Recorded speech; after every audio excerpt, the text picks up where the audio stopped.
This is Fair Examination on the Mormon Faircast. Fair Examination takes a close look at interesting and sometimes difficult issues facing the Church of Jesus Christ of Latter-day Saints and its members. This is the third part of a three-part interview. So what role has the gospel played in your marriage? I would say it's played a huge role. I mean, a lot of even getting us to the point where we're ready to think about being engaged or married or anything was due to a lot of, inspiration, and we could see the hand of the Lord working in a relationship. And I would also add that I think knowledge about the plan of that the Savior has for us and Heavenly Father have for us really, plays a huge role in helping us become better, and knowing that the Savior has provided the atonement, knowing that there's hope that people can become better, that you can change habits that you have and different things that you have and become something that you want to be, but you aren't yet. I mean, having that knowledge and that surety that people do change, that people can turn to the Lord and their hearts can be healed when bad things happen, it's what makes everything else possible. And I would also say that because of the atonement and because of that knowledge and that surety, I think it was a big breakthrough for me in our marriage relationship to recognize that even though there were times that I might feel hurt, that it wasn't necessarily Joshua's intent to hurt me. He did something and it did hurt me, but it's not like he's going out of his way to do something that's going to hurt me. And being able to separate that and realize that there's a big difference really was a turning point for me in how I was able to handle situations that weren't ideal. Right. And, I mean, the gospel, especially for me, I grew up in an age where there's only one way to be gay. And it didn't fit with what I wanted. And the gospel was the only place I had that could say that I could be who I wanted to be. And I didn't need to be what other people wanted me to be. And who I wanted to be was close to God and have that peace that the living the gospel brings. And my greatest blessing right now on this earth is to have a wife and pretty soon a kid. And it makes me so happy and I'm so fulfilled. And it's the greatest blessing on earth. And to think that someone would want to deprive someone of that blessing and tell them that they can't, that they're incapable of doing that, it was very difficult for me because it came to a point where I had started to believe those lies. I had started to believe that for some reason I was born in such a way that those blessings would not be made possible for me. And I was able to rely on the gospel, knowing through prayer. I know that there's plenty of people with same-sex attraction who won't have that blessing in this life, and people with opposite-sex attraction who won't have that blessing in this life. But that for me, it is something that was possible, and that gave me that hope that I could work towards. Yeah, you sometimes hear that people with same-sex attraction are incapable of meeting the needs of someone of the opposite gender. Alyssa, what's your perspective on that? Do you feel like that your needs are being met within your marriage? Absolutely. Is it fair to say that you're giving up your sex life if you marry somebody with same-sex attraction? That certainly hasn't been the case for me. In the past, there have been maybe some misunderstandings or some bad advice that people have given, to the extent that if you have same-sex attraction, that you should get married in order to change your orientation. That it's maybe therapy, that doesn't seem to have been a very wise thing to say, and it seems that the church counsels against that now. I would think anybody should counsel against that. I always, and I guess that was something that did worry me a little bit in Joshua's case, and something that I was concerned about getting to the bottom of. pretty early on after I found out about his circumstance, I don't think marriage should ever be considered as any sort of a therapeutic option or should be forced on anyone. After a lot of questions from trying, every different angle I could think of, I became convinced that Joshua was really telling me the truth and that it was really his desire to get married and not something that he was trying to do for his parents or for friends or for, some perception that he had that that's what good Mormons did, that it was something that he wanted for himself. And so, I think that at least in the case of our relationship, it's really, something that we both wanted in and of ourselves and not from external influences. Yeah, it seems like that Dallin Oaks has made a comment about that. I'm trying to remember specifically to the effect that the church does not, and maybe it's in the church handbook, the church does not encourage anyone to get married who has same-sex attraction unless they really feel like they're attracted to the person they want to get married to. Does that sound right? Yeah, it's on the church's newsroom.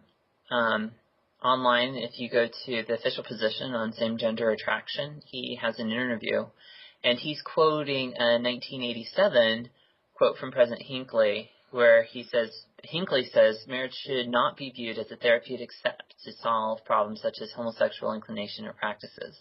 Then Oaks continues and says, to me, that means we're not going to stand still to put at risk daughters of God, and I'd assume sons of God as well, who would enter into such marriages under false pretenses or under a cloud unknown to them. Persons who have this kind of challenge they cannot control should not enter marriage in good faith. On the other hand, persons who have cleansed themselves of any transgression and have shown their ability to deal with these feelings or inclination and put them in the background and feel a great attraction for a daughter of God, and probably means or a son of God, and therefore desire to enter marriage and have children and enjoy the blessings of eternity, that's a situation when marriage would be appropriate. Yeah, it seems like I recall, maybe you know better, Joshua, that there was an interview with Dallin Oaks where someone was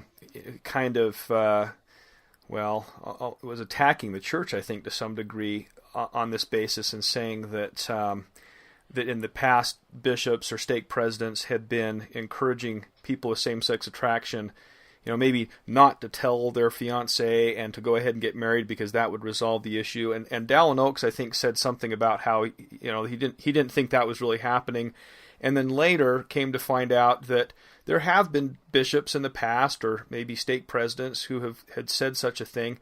And so the top church leadership has been more direct in saying, that's not a good idea, that's not what we're counseling our rank and file leaders to do.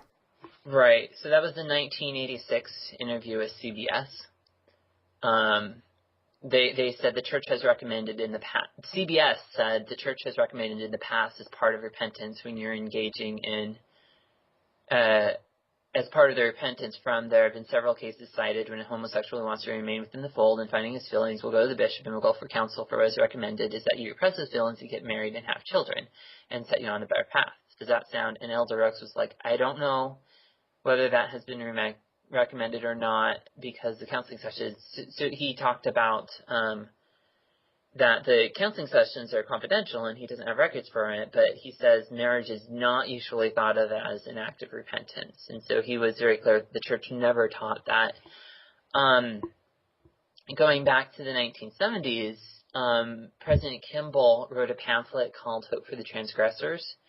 And in that pamphlet, he talks about helping someone with same-sex attractions. And actually, he was talking about people who had been involved in homosexual behavior. So that's a different group of people. And he did mention when you feel he is ready, he should be encouraged to date and move his life towards the normal. It's proper that a girl should be interested in a boy and a boy should be interested in a girl. So he is talking about marriage, and he is talking about it in that getting over the same-sex attraction, but it's very much when you feel he's ready. So it's not that marriage is a step to getting it, but that after you've gone through this process, then marriage is a possibility. And that's what I found in my life, is that I've when I was ready, marriage was a very wonderful and great thing. And before I was married, it really probably wouldn't have worked very well. Right. And so I guess what we can say about that is that in the past, the church has never taken an official position to the effect that marriage should be used as a therapeutic option, or that somebody should get married even though they're experiencing same-sex attraction.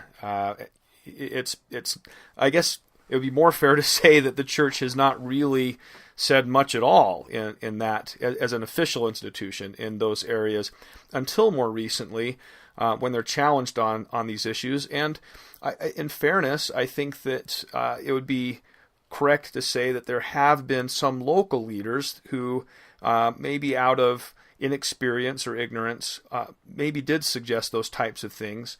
And so in response, the church now has been more direct and clear about how to approach these types of issues. And so when bishops are confronted with them, or individuals, that they have a more clear idea of how they should approach it. Right.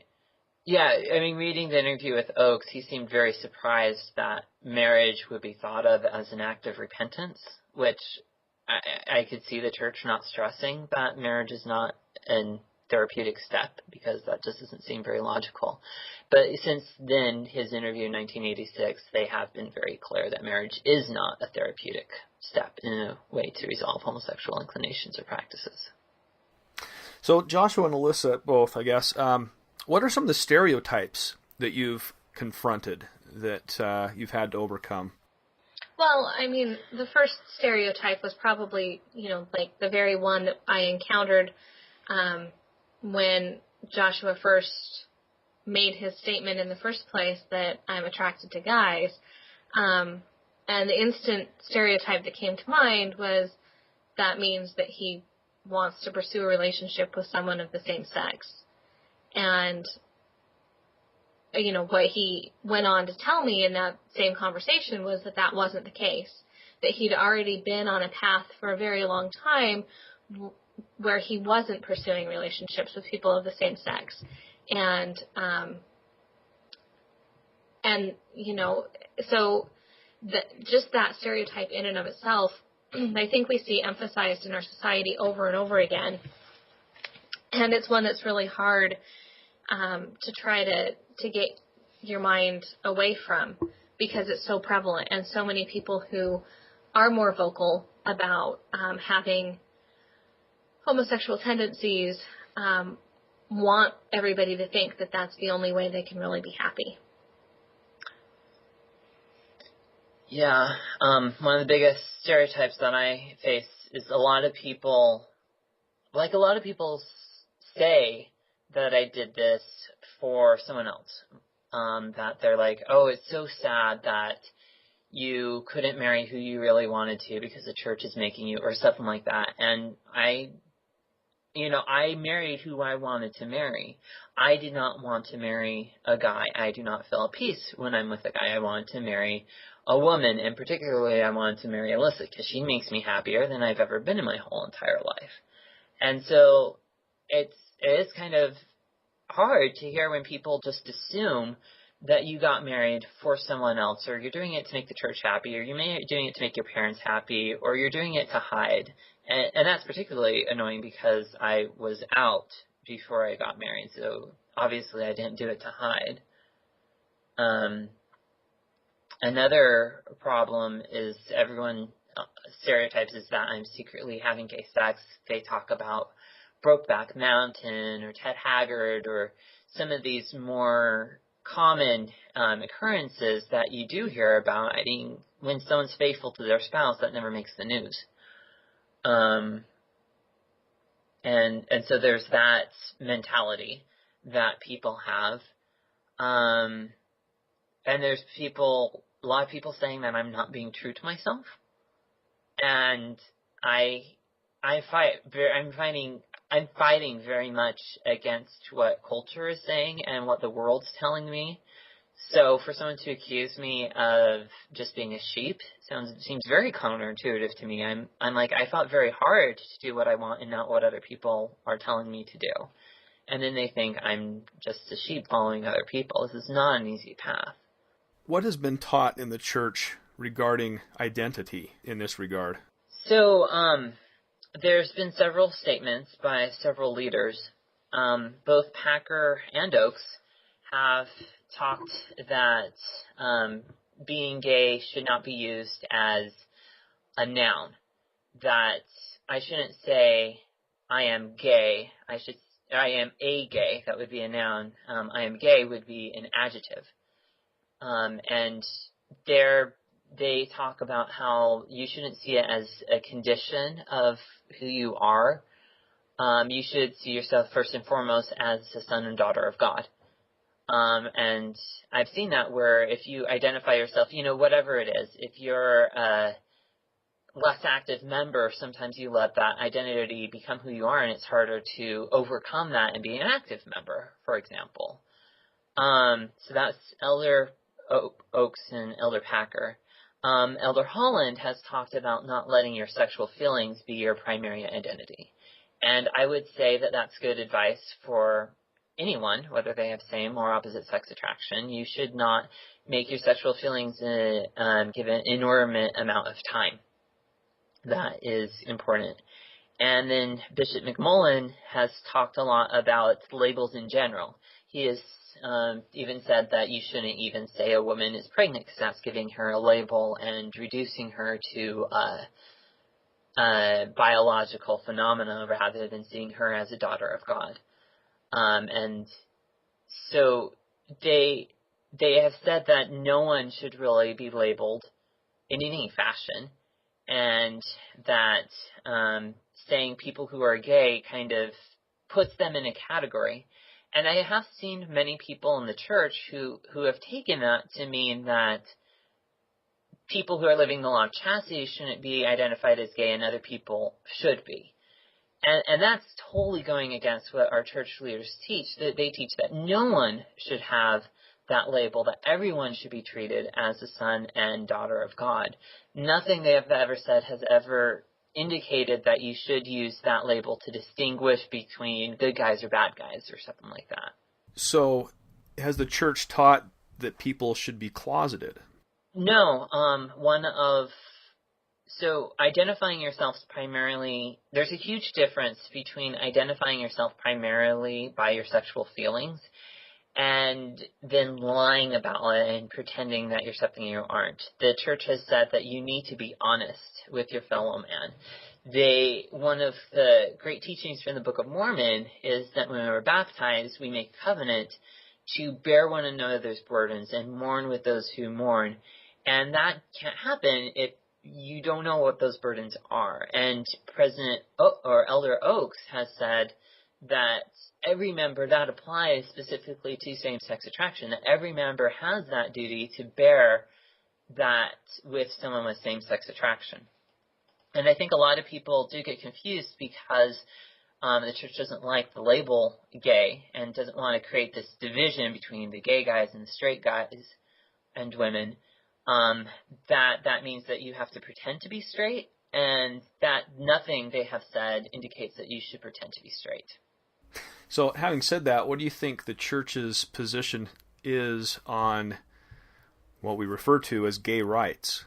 So, gay rights gay is a very confusing adjective because it could mean several different things. Elder Oakes says that it could refer to feelings or it could refer to behavior, so you really don't know. There are some rights that are typically labeled as gay rights that the church has been in support of. We see in Salt Lake that they've been in favor of housing and employment rights for people based solely on their sexual orientation, that they get special benefits for that. And I think they're fully aware that that would also, given the current state of our legal system, also apply to people who are having same-sex relationships. I have often thought of gay rights as being similar to women's rights. Not every woman is in favor of everything that's under the category of women's rights. the church is against abortion, for example, and several women are against abortion, even though that gets put under the category of women's rights. It's the same thing with gay rights. There are some, gay rights that are very good, that the church is pro everyone, that everyone needs to be treated with love and respect, and bullying and unkindness is a horrible, awful thing, and no one should do it. But then there's some gay rights that even many people with same-sex attraction are opposed to. And I, for example, am opposed to same-sex marriage. And even though I have same-sex attraction, and the church is also against same-sex attraction, or same-sex marriage.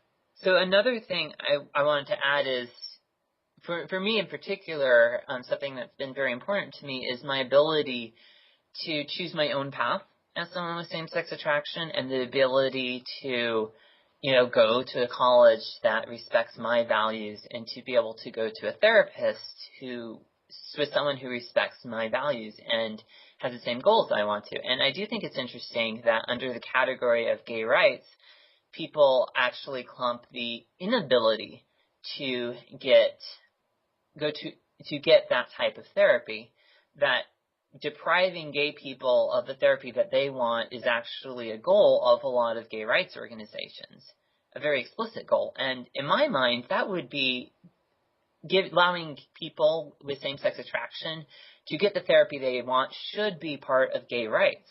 The right to therapy should be a thing of gay rights. And so in that aspect, I would say that the church is very much in favor of that gay right, as opposed to many gay rights organizations, which are not in favor of that right. So with respect to Proposition 8, Mm-hmm.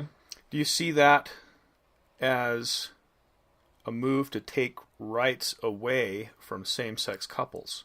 At the time in California, before same-sex marriage became legal, same-sex couples had all of the rights that the state of California could offer them. There are several rights that could not be offered to them by the state of California, such as federal rights. But those rights were not under question in Prop 8. Prop 8 would not have affected a single right for same-sex couples except for the ability to call their relationship a marriage. That was the only right that was affected. And the church came out and said, when they supported it, that they did not oppose any of the other rights, which were very extensive under California law. And I think because we joined a broad group of other like-minded people who also wanted to protect the definition of marriage, and some of those organizations were opposed to some of the rights in California, that many people assumed because the church was affiliated with those organizations that was the church's stance as well, but that is not the case. How do you reconcile the church's participation with Proposition 8 and the church's teachings on agency? So I think there's a huge difference between allowing someone to do whatever they want and subsidizing their behavior with tax benefits and saying that I personally agree with your behavior, and I personally think that the way you're doing things is just as good as the way that I'm doing things. So there's a huge difference with one's, agreeing to disagree. Like, I don't think that that's an appropriate behavior, but you should be allowed to do it, whether I think it's an appropriate behavior or not. And the other one is saying, I want you to say that my behavior is appropriate. And so there's a difference there. Now, you were in California during the whole Proposition 8 debate, right? Mm-hmm. Yes. From your perspective, could it be fairly said that the church participated in any what's called gay bashing during the Proposition 8 debates? The church actually, as an official thing, didn't say much. Actually, they gave a fireside that was broadcast to all members, and they did put several things on their website, which was very extensively saying that they were against gay bashing and that this disagreement should not allow that behavior at all. And I, unfortunately, did see a lot of gay bashing from supporters of Prop 8. Most of them were not members of our church. some of the worst gay bashing came from non-Mormons, but unfortunately some of them were. However, I was impressed because I was involved in a lot of talking and debating things, and when people were reasonable about it and were able to convey their views without attacking people who chose to be in same-sex relationships, I could tell that they were probably Mormon, and I was usually right. So beyond that, what was it like being a member of the church in California during Proposition 8? A member of the church who experiences same-sex attraction? Well, I've said before that I felt that because I have same-sex attraction, and I am very connected to that community, and I have participated in, have been the subject of abuse and gay bashing, and it's not fun, and it's painful, and it hurts. And so there's a lot of very sensitive feelings for that, but at the same time, I'm Mormon, and I believe in the sanctity of marriage, and I have a very different view of marriage as a lot of people in California do. So I've often compared it as like seeing your parents get a divorce, where like both sides are very close to you, and they're fighting, and it hurts. And it hurts a lot. It's really hard when you're fighting for something that you believe in, and yet the people you're with are saying things that are very hurtful and very painful. And that happened on both sides, where people who supported marriage said very, very hurtful things against people with same-sex attractions, and people who with same-sex attractions says very hurtful things against Mormons and people of faith. People called it Proposition Hate, and they'd say over and over again that we were doing this because of hate, and that just hurts because it's not because of hate, and to even accuse me of doing something out of hate is very, very harsh and very hard to deal with. It got to the point where you say that you're Mormon, and people just assume that you hate gay people, which is totally not true. But it's a stereotype that you have to deal with. And there were commercials on TV that were bashing the Mormon faith openly, which I never thought I would have seen when I was growing up. But the fact that you could put commercials on the air that sole purpose was to bash Mormons was very odd and very foreign. It didn't seem like I was in the United States anymore. Alyssa, what do you have to add? I would say it was hard for me on a lot of personal levels. I had some, like I said, I had some friends who were, very openly living gay lifestyles, and they were people who respected the fact that I was Mormon, and so they did engage me in some conversation about this topic. And at that time, I was still dating Joshua. We hadn't really decided for sure to get married yet. And at various points in time, they wanted to ask questions or something. I don't know, at various points in time, they did have a few questions. I tried to even utilize Joshua's help to make sure that I was responding, in the most positive way I could, and still found that people became really distant. I lost friends for an extended period of time.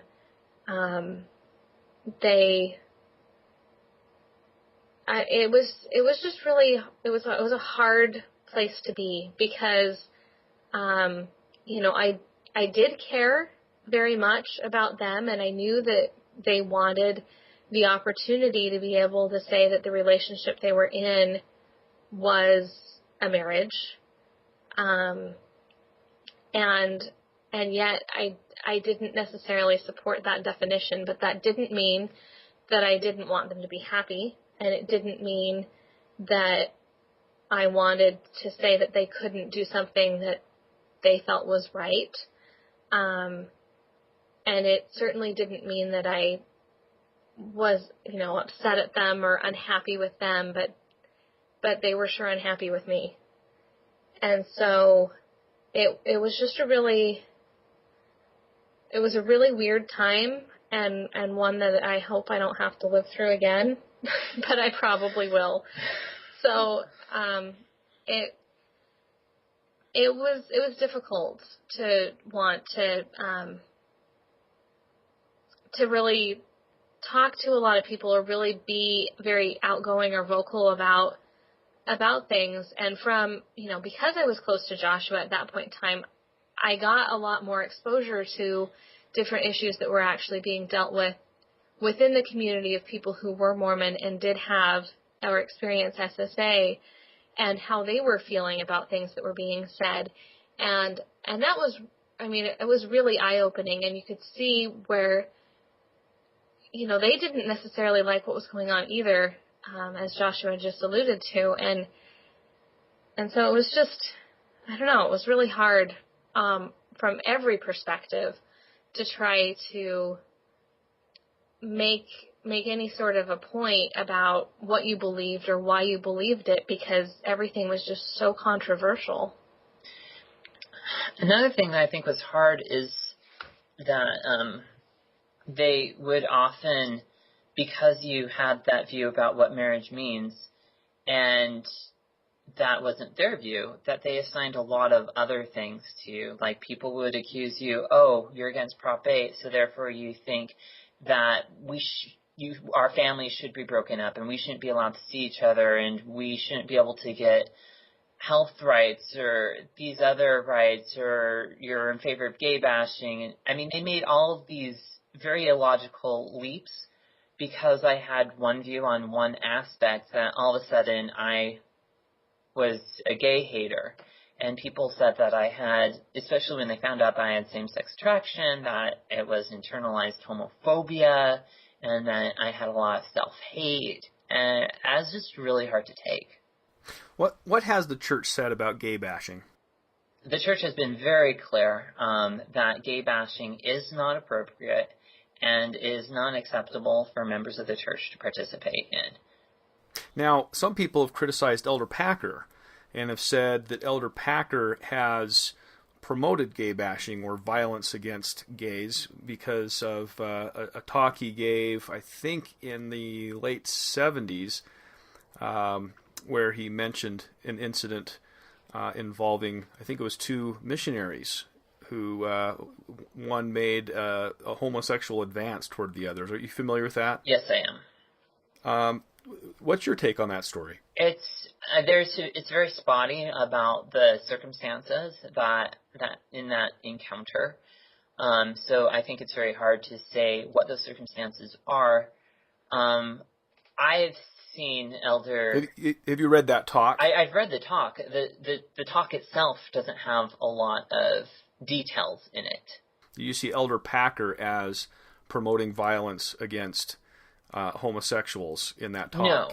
No, I don't see that. I've seen him as more protecting your chastity at all costs. And if someone were forcibly trying to get me to participate in homosexual behavior with them, I would probably protect myself with violence if necessary as well. Or, the straight as well. I view it as you need to protect yourself and your chastity at all costs. He wasn't very clear in his talk about how forceful the sexual advances were, but there were sexual advances. I think in the larger context, the message that we should get out of that talk is that we should protect ourselves from being violated sexually. And it's not necessarily a message that would pertain just to homosexual advances. Does that sound right from your perspective? Yes. He said, in a general context, never let anyone handle you or touch those very personal parts of your body, which are an essential link in the ongoing creation. And in that talk, he did say, and I pulled it up so I have the quote, he says, I am not recommending that course to you, but I'm not omitting it. You must protect yourself. So the focus is very much on protecting yourself. Yeah, which is absolutely the same message that would be given to a young woman. Right. That if a young man is making sexual advances to her, that she ought to resist those, and and I think that he would say the same thing to the young woman. If the young woman, decked a guy for groping her, trying to make some kind of unwanted advance, I think Elder Packer would have said, well, I'm glad you did. If I were there, I probably would have done the same thing. So I guess I don't see that as an attack on homosexuals per se. I see that as an attack on unwanted sexual advances. Right. There is, however, like I said, there's not a lot of detail in the talk itself. So we don't know the level of sexual advancement that the missionary did. I mean, if some woman winked at me and I beat her to a bloody pulp, that's not an appropriate response. Right. Your protection is about protecting and not about gay bashing. And so his example was not very clear. And so I think a lot of critics do look at that lack of clarity as a form of promoting gay bashing. Have you ever heard anyone say that it's okay to persecute gays or to do violence against gays on the basis of Elder Packer's talk? No, that I think in the Mormon Church, one of the things we do focus on is the law of 2 or 3 witnesses shall every word be established. And if you look at any other teaching on this topic, it makes it very clear that interpretation would be incorrect, including several teachings by Elder Packer himself. Yeah. How did you feel when Elder Packer gave his talk in October of 2010?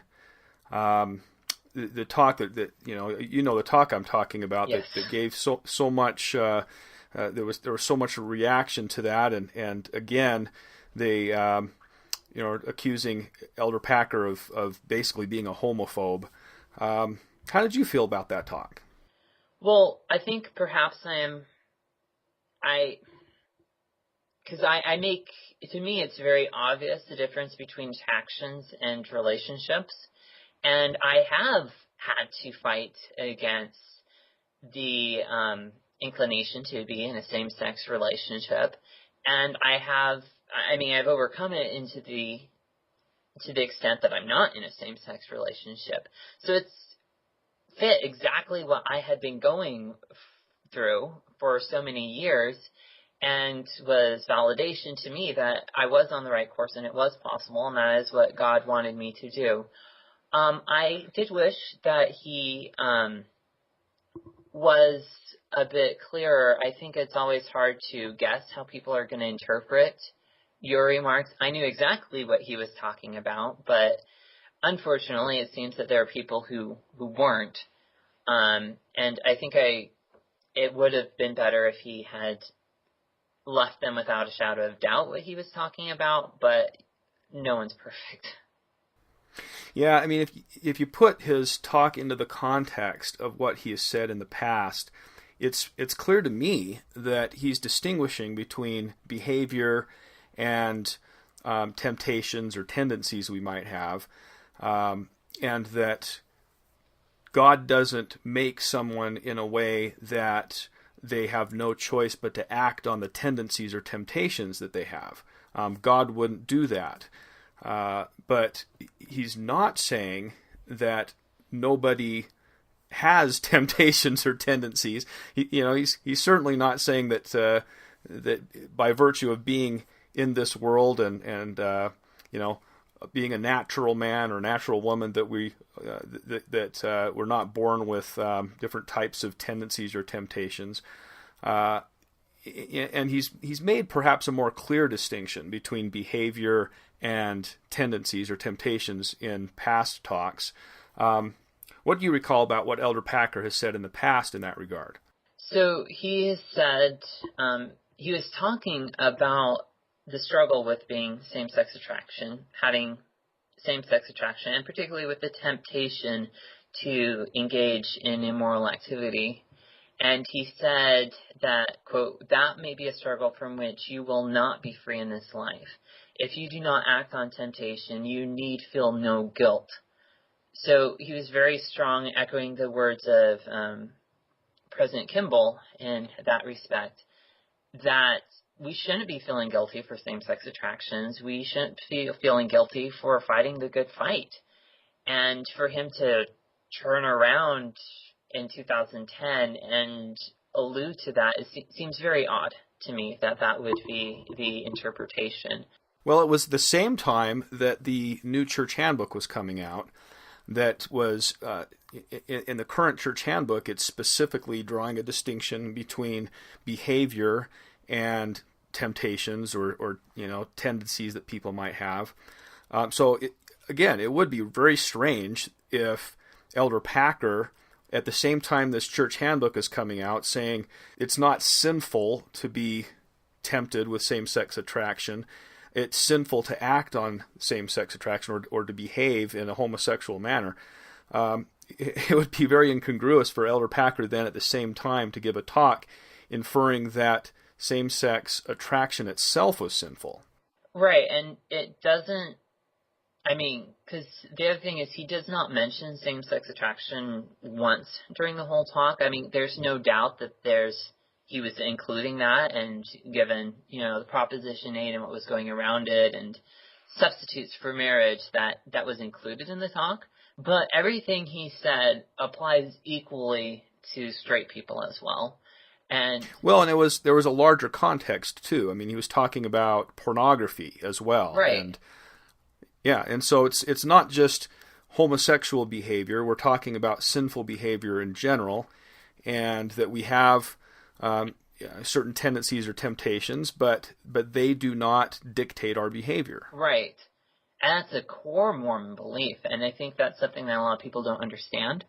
And they think it's only applying to people with same-sex attraction when it's general. It's everyone has to fight against the natural man. Right. Yeah, I was really impressed because I actually, in one of the conversations I actually had with a friend around the whole Proposition 8 issue, he was a person who was in a same-sex relationship, and I mentioned that we believed that even people who had homosexual feelings and tendencies could still have the potential of having, an opposite sex partner and being happy. Not everybody, but that might be a possibility. And the response that I got to that statement was, never. That would never work for me. And that may be. I certainly am in no position to judge whether or not that would work in his case or not. The fact that he was so adamant that there was nothing he could do to fight the temptation to be with another male was odd to me, because I'm like, but that's what agency is.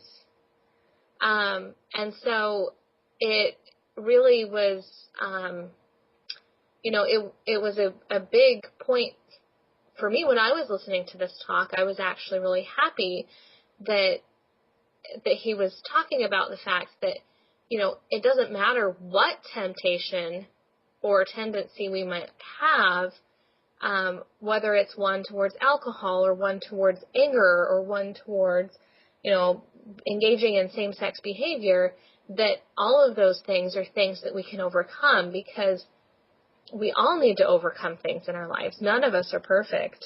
And I just thought it was, as a lot of people have said, there are things that sometimes you wish, well, maybe he could have phrased that a little bit better.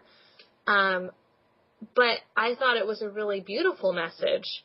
And then so shortly thereafter, so many people were so against it.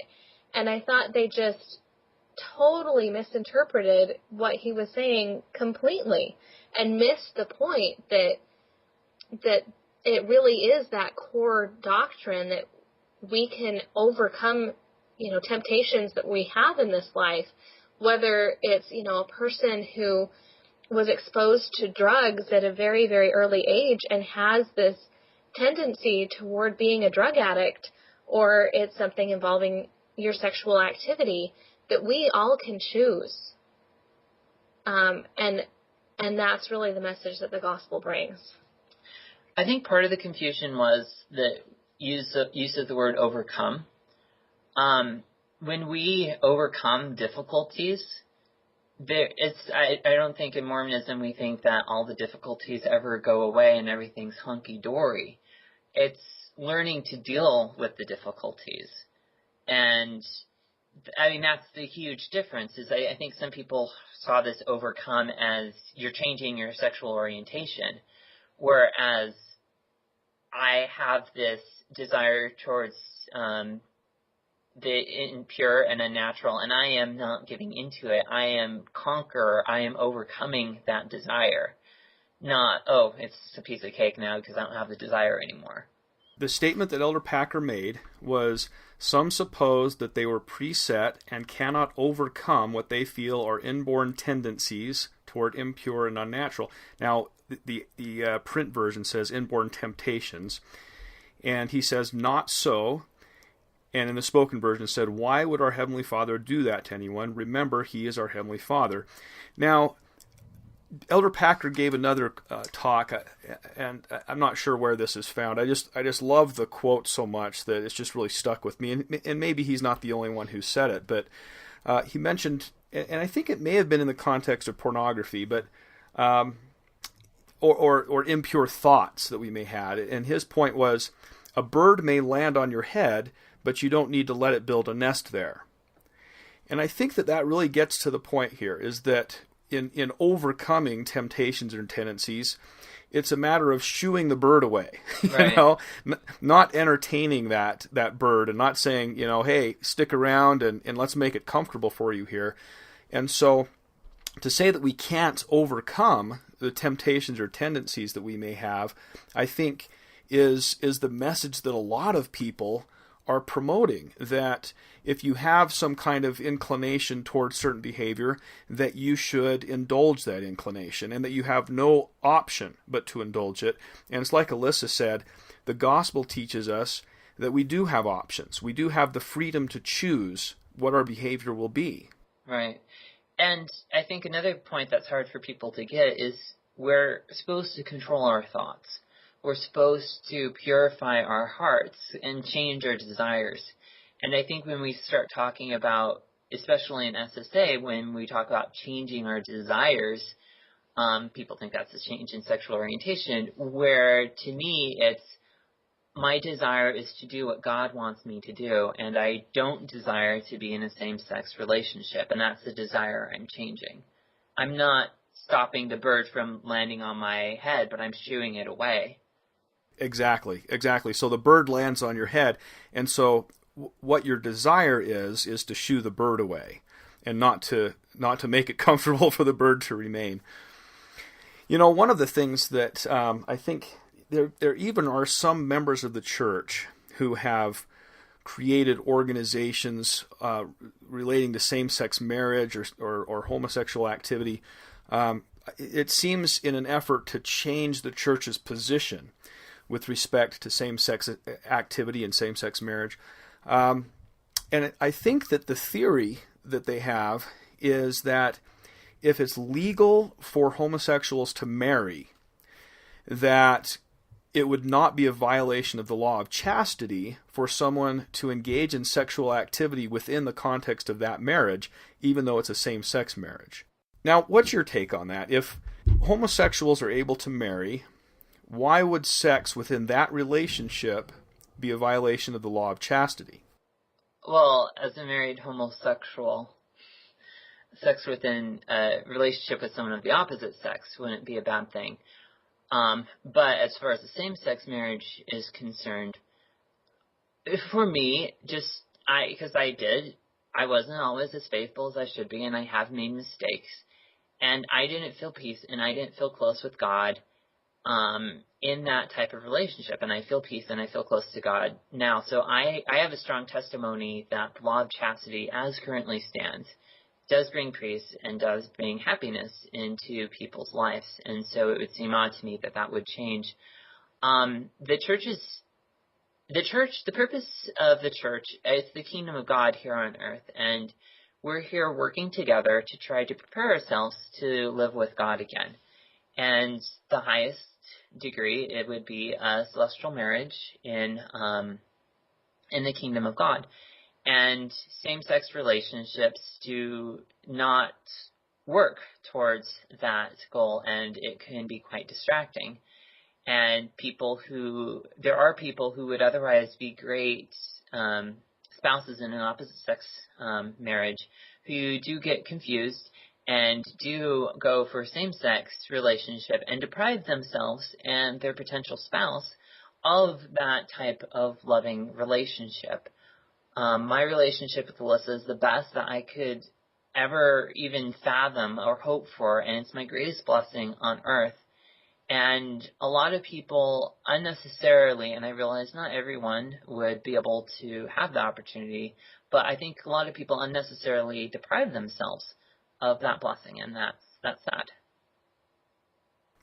A similar question, I suppose, would be, what would be wrong with homosexual activity that stops short of intercourse? So, if you're a BYU student, for example, you're not married, and you are kissing someone of the opposite gender.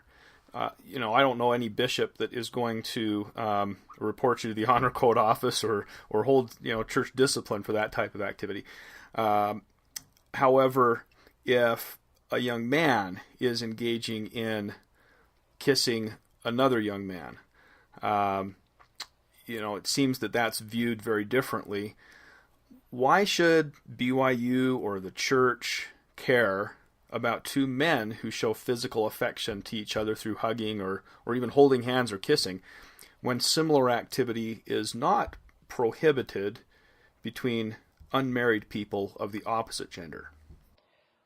So a lot of what I've talked about is controlling your desires and helping your desires. And my desire has always been to have a celestial marriage.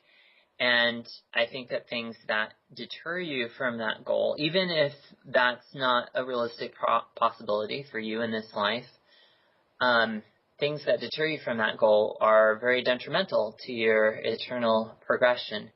And an unmarried man or woman can be working towards the goal of a celestial marriage, whereas two men aren't. And again, with the same-sex intimacy, I think it's mostly the desires behind it. I served my mission, as I said, in Brazil, and I saw a lot of same-sex kissing at church. All the women, every time they saw each other, they kissed each other on the cheek, and that was part of the culture. And there was absolutely nothing wrong with same-sex kissing at church in front of everyone. But it was kissing of friends, and it was not done with a romantic intent. It was very platonic. And so the part of the law of chastity, more than just keeping our relationships pure, is to also control our feelings. And they've asked us not to arouse any of the feelings that's outside of marriage that should only be aroused within marriage. And even opposite-sex couples who are progressing towards marriage have to watch very carefully, because their emotions can get to that point where it does arouse those feelings that should only be aroused in marriage, and they have to keep their guard on it. And if you're dating someone who you shouldn't be dating, then that is also a relationship that, even a heterosexual relationship, that might be inappropriate. One difference, I think, between a heterosexual and a homosexual relationship is it's more obvious that, because all homosexual relationships are inappropriate, it's more obvious to other people that those homosexual relationships are inappropriate. But, if you see a guy and a girl walking hand in hand and kissing, and you don't know them, you don't know if that man's married to another woman and is cheating on her. Or even if they're both single, if that man prayed to God and he feels he should break up with that woman, but is ignoring God's commands and not breaking up with her, that's still equally wrong in my point of view. You're supposed to be working towards the relationships that God wants you to be working towards. but it's not obvious to other people what God's intent for you is. Yeah, that's well put. You know, as people experience same-gender attraction issues, you talked about some of the distress that you experienced early on, trying to sort this through and figure out, your relationship to God, your relationship to the church. That's going to result in some feelings of depression and anxiety, and there are some instances where it becomes so severe that people commit suicide. From your perspective, what is the church doing to confront the issues of suicide that are related to same-sex attraction? The church has spoken very much against gay bashing. The church has talked a lot about the family members, making sure that they love them. I think it's a tendency, because you want your kids to be perfect, that you put undue stress on them to be perfect at times. But most fundamentally, I think it's the gospel of Jesus Christ that helps us find peace in this life and overcome any problems with suicide. There's lots of people who are fully in the lifestyle and are in a very supportive environment who still commit suicide. I think the only peace that comes is when you're fully following the gospel, and that you have let the atonement of Christ work in your life, and that you do find that peace that comes through that. And I think the peace of repentance and the peace of following the gospel is irreplaceable. And that's what the church teaches. And I think lukewarm positions where you're half in and half out is probably one of the most miserable places to be. Do you think Jesus taught anything about homosexuality? We sometimes hear that, religious injunctions against homosexuality are based upon the law of Moses, or based on that wacky dude Paul who said lots of weird things, and so we should just discount what Paul's saying because Jesus never taught about homosexuality. What do you think about that? Well, I think separating different terms is something new and didn't exist when Jesus was alive.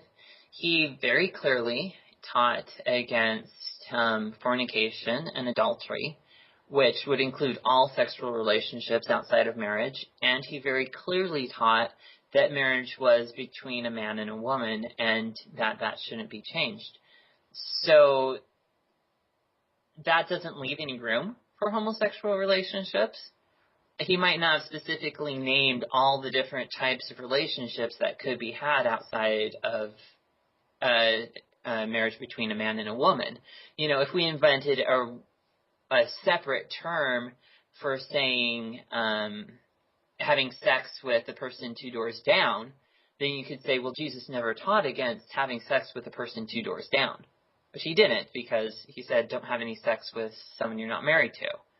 He didn't say anything against prostitution, but that's having sex with someone that you're not married to. And then we do have the example of someone who was taken in adultery, and his message to them was, oh, it's fine, go and be yourself and fulfill your desires, because this life is all about fulfilling the natural man. He said, I don't condemn you. He was very much about forgiveness and not judging other people, but at the same time, he said, go thy way and sin no more. And to think that he kind of had an exception for a particular type of fornication and adultery without ever mentioning it would seem very odd to me. He clearly taught against sexual relationships outside of marriage. So how do you think the church can teach the standards of the church while at the same time loving people who experience same-sex attraction? I think the standards of the church is the way to love people with same-sex attraction. The standards of the church, Christ didn't, the whole have no need for the physician. The purpose of the church is for people who aren't perfect. If you were perfect, you wouldn't need the church. The church is precisely for people who have problems. You talked about Paul talking about homosexuality, and he did mention that neither the homosexual, he listed a lot of things, but he said neither the homosexual inherit the kingdom of God. But he goes on and says, but such were for you before you met the gospel. I mean, it was a roll call of the members that he was listing, not the list of people to bash. He was talking to people who were ex-gay, who were no longer homosexual, and he says, but, the gospel saved you. And it's through teaching these things that you can help people find peace. And we also have the principle of agency, where we will still love and accept and help anyone regardless how they decide to live their life. And I think some people have a hard time applying that in several situations. I've heard frequently where leaders of the church say they wish, for example, there was more cigarette smoke at church because that means the people who need it are there. And I would say the same thing applies. I wish there were more same-sex couples in our sacrament meeting because those are the people who need to hear the gospel. Those are the people who can benefit most from the law of chastity and the principle of repentance. That's well put. Joshua and Alyssa, is there anything else you think people need to know about same-sex attraction or marriages that include a same-sex attracted individual, or the way in which the church treats people with same-sex attraction? One of my biggest things is that it took me a long time to learn that same-sex attraction wasn't different than any other sin. Not any other sin because it's not a sin, but any other inclination towards the impure that other people deal with. And in that aspect, I would like SSA to be somewhat normalized, where you can hear people go up there and talk about having a hard time reading the scriptures over the pulpit. But if you talk about people having hard times with same-sex attraction, that's kind of looked down upon, and it shouldn't be. We're supposed to be here to mourn with those who mourn and comfort those who stand in need of comfort and to bear one another's burdens. And it's not just SSA. Like I mentioned, if someone's going to Alcoholics Anonymous, that's hard for them to talk about in a young single adult ward. Or if they're struggling with pornography or whatever they're struggling with, I would really like people to have more of a culture of reaching out and helping those people and making them feel loved and accepted regardless of what they're struggling with. And I think a lot of people do. I'm not saying everyone doesn't, but there's definitely improvement that we could have. We haven't built Zion. We aren't the city of Enoch, and we haven't been brought up to meet God yet. And until that happens, we have improvement to do. Joshua and Alyssa, thank you for joining us on Fair Examination. Thank you very much. Thanks. Questions or comments about this episode can be sent to podcast@fairlds.org or join the conversation at fairblog.org. Tell your friends about us and help increase the popularity of this podcast by subscribing in iTunes and by writing a review. Music for this episode was provided courtesy of Lawrence Green. The opinions expressed in this podcast are not necessarily the views of the Church of Jesus Christ of Latter-day Saints or of FAIR.